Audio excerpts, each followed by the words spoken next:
News this afternoon. I hope you are enjoying your Friday, and thank God it's Friday today. I have.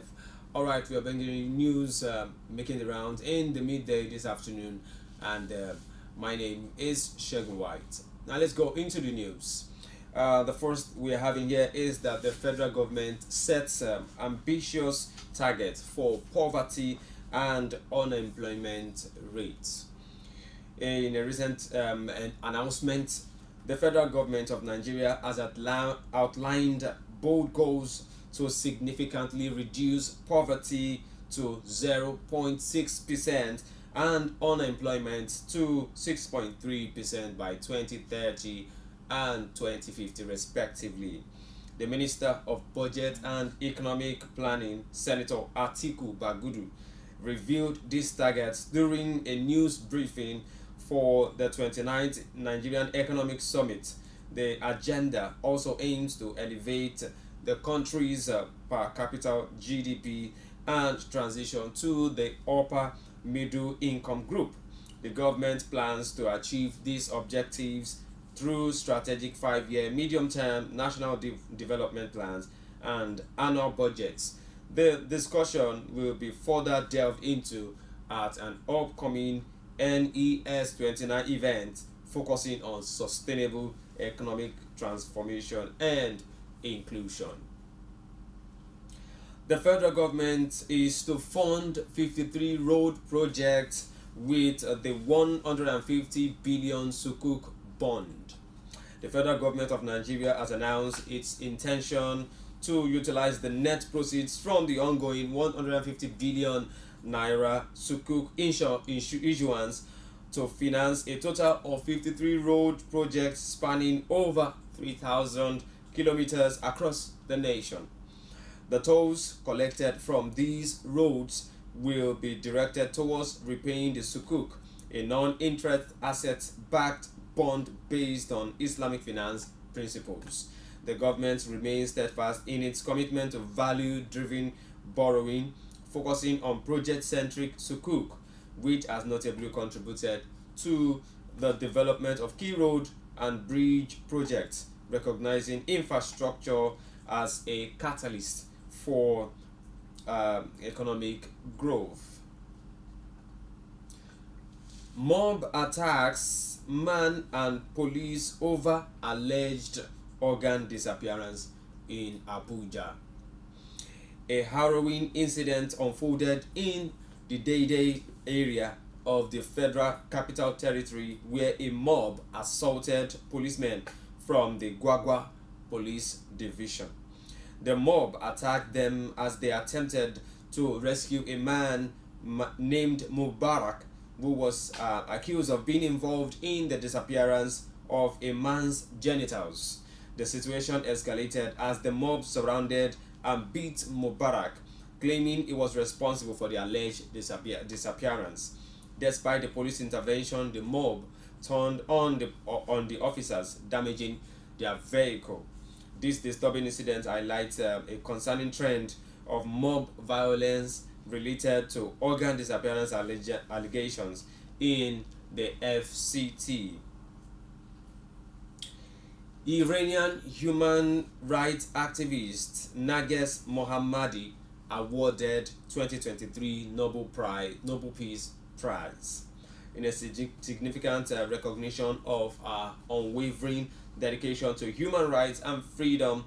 Iranian activist Nages Mohammadi has been honored with the prestigious Nobel Peace Prize for 2023 by the Norwegian Nobel Committee. The award acknowledges a courageous struggle against the oppressive policies targeting women in Iran and a persistent effort to advocate for human rights for all. The committee highlighted the immense performance sacrifices Mohammadi has endured, having been arrested 13 times, convicted 5 times, and sentenced to a total of 31 years in prison and 154 lashes by the Iranian regime. The award also stands in tribute to the countless individuals who have stood up against the discriminatory and oppressive policies of the theocratic regime. Professor Afe Babalola urges President Tinubu to directly allocate funds to local governments for agriculture. Renowned legal figure Are Afe Babalola, SAN, has called upon President Bola Tinubu to facilitate direct allocation of funds from the Federation account to local government areas. This move, according to Babalola, will reignite the agricultural sector and bolster the economy. Speaking at the Afe Babalola Agricultural Expo, ABEX, he emphasized that local councils have been hampered in their development efforts due to alleged interference by governors diverting their allocations.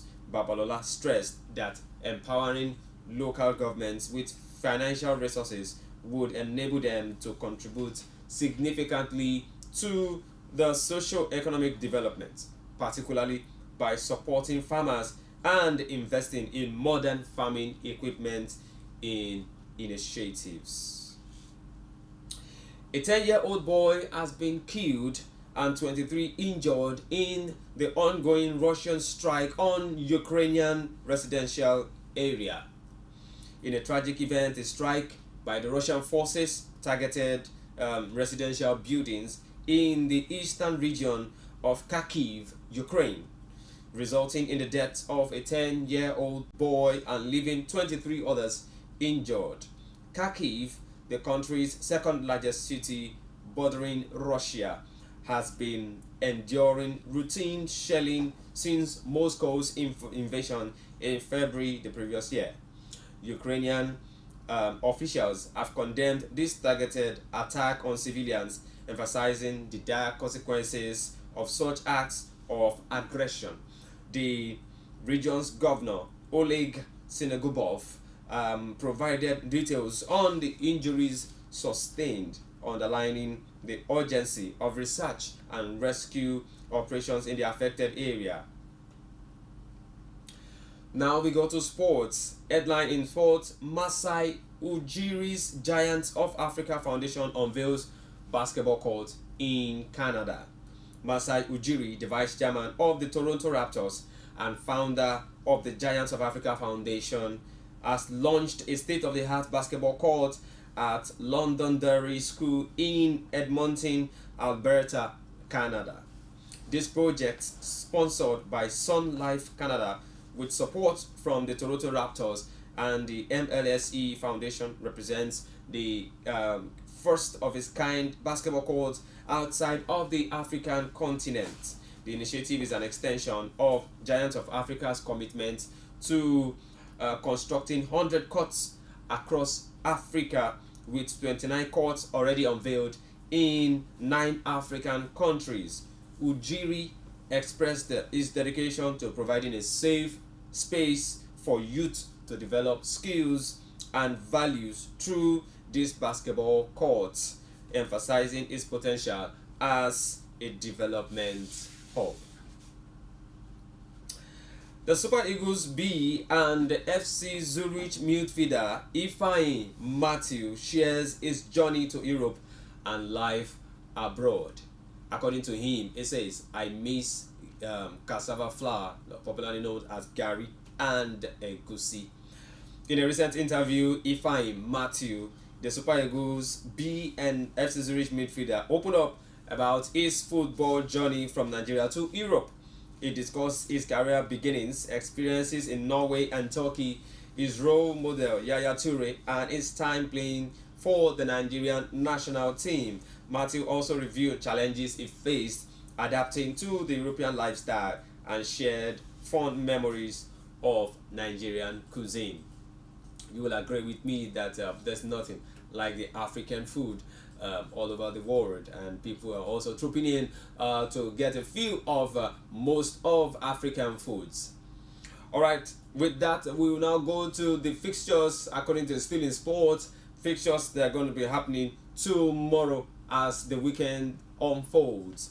We start with the fixtures from the EPL for tomorrow, the 7th of October. From the Premier League, we have Luton is going to be entertaining Tottenham, and Burnley will be entertaining Chelsea. Everton will be at home with Bournemouth. Fulham also will be taking on Sheffield United. Manchester United will be taking on Brentford, and Crystal Palace will be taking on Nottingham Forest. Also, tomorrow, Saturday, in the La Liga, we have Cadiz will be taking on Girona, and Real Madrid will be at home to Osasuna. Mallorca will be entertaining Valencia, and Sevilla will also be at home with Rayo Vallecano. Also, on Sunday, the 8th, Villarreal will be dogging it out with Las Palmas. Atletico Madrid against Sociedad. Alaves against Real Betis. And Celta Vigo will also be logging it out with Getafe. Also, on Sunday, the 8th, in the EPL, we have Brighton. We'll be taking on Liverpool. West Ham will be logging it out with Newcastle. Wolves will be also entertaining Aston Villa. And Arsenal will also be taking on Manchester City. I guess that is going to be a star match for the weekend on Sunday, the 8th of October. The match is going to be coming up by 4:30 p.m. local time, 16:30 GMT. And with that, we've come to the end of the afternoon news today on Cactv. Thank you for staying tuned with us. We also crave and long for your comments, your suggestions and contributions, and also your business ideas and proposals. We are here to market your business to the rest of the world for you to make more sales. Let's do business together on Cactv. Please log on to us and send us a message on Facebook, Cactv, and also on YouTube, CAC Television. We also have our handle on Instagram as Cactv. I'm Shegun White. Enjoy the rest of your weekend. TGIF. Bye for now.